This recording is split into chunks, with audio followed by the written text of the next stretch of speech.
Dead Presidents. How did that come about? You getting a role in that? Man, that's a great story.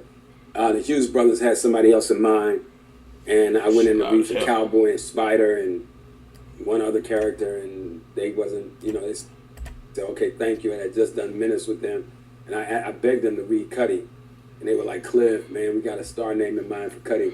But what I did, and what I tell young actors, is preparation meets opportunity.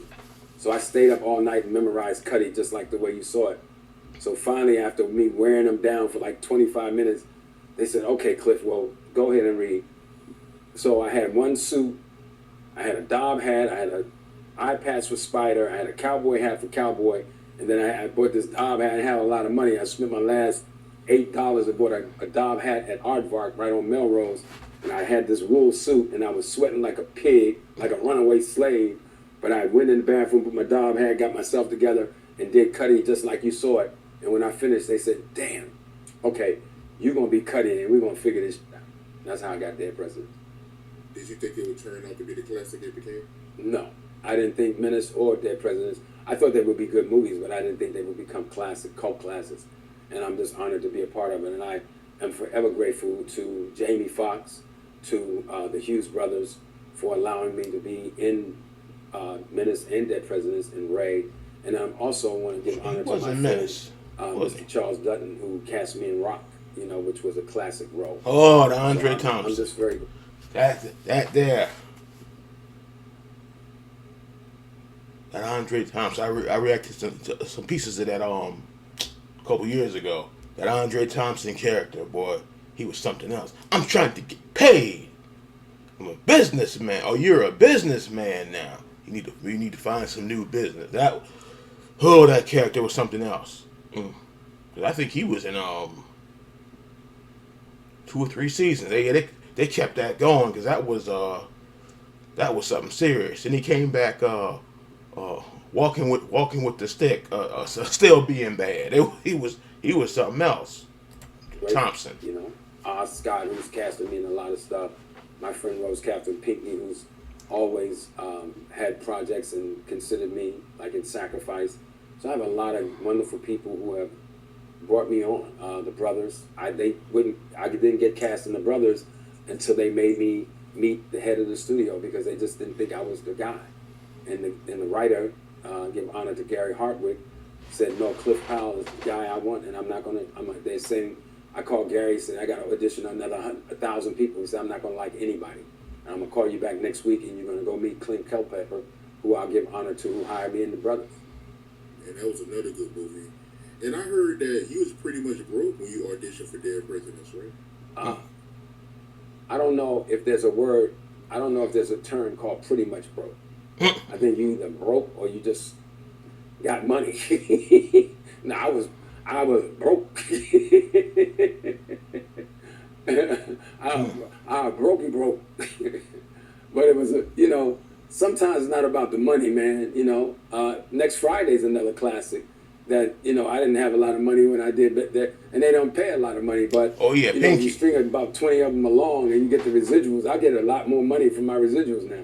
So it's all a blessing, man. And if I tell young actors, be prepared. It's preparation meets opportunity. When I went in and a lot of people haven't seen this, so if you have nephews or nieces that are like 5 to 15, show them this movie called Selma, Lord Selma, where I played Martin Luther King. They didn't want me for King. They had a star name in mind. And I begged the producer, I begged Reuben Cannon to let me go read. He says, Cliff, they have a star name.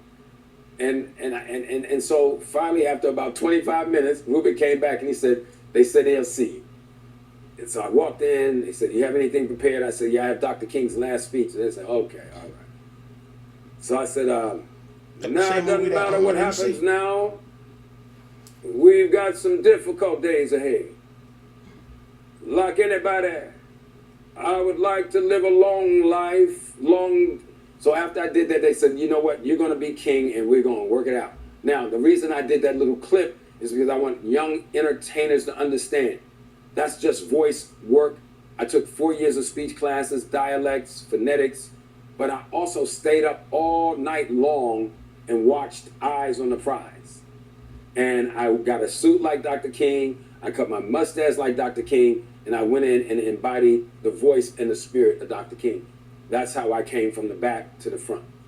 And it's preparation meets opportunity. So for all young actors, just do your work. Train properly.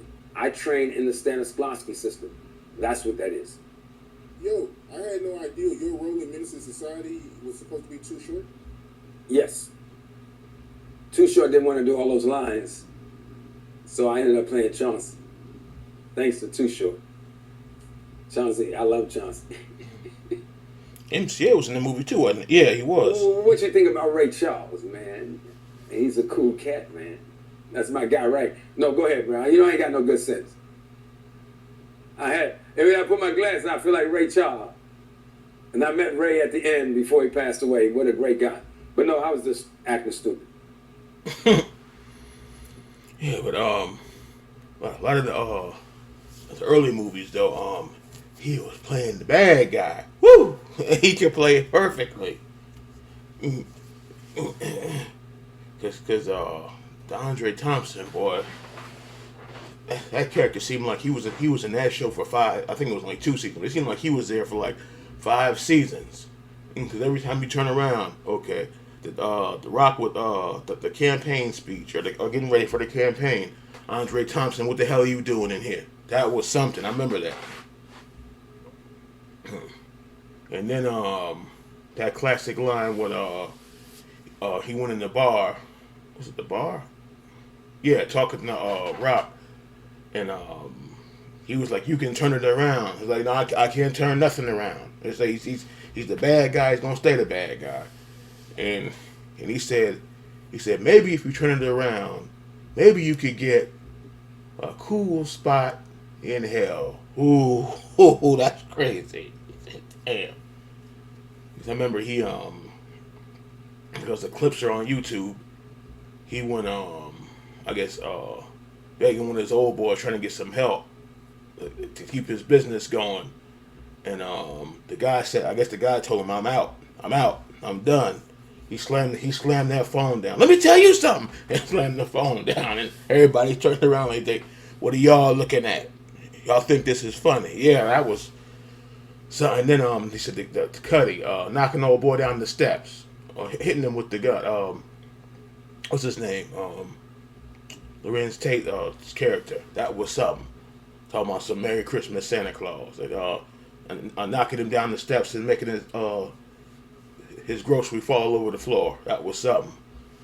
Yeah, I know he said he did a lot of characters. In another interview, he did a lot of characters, but man, he could play the bad guy perfectly.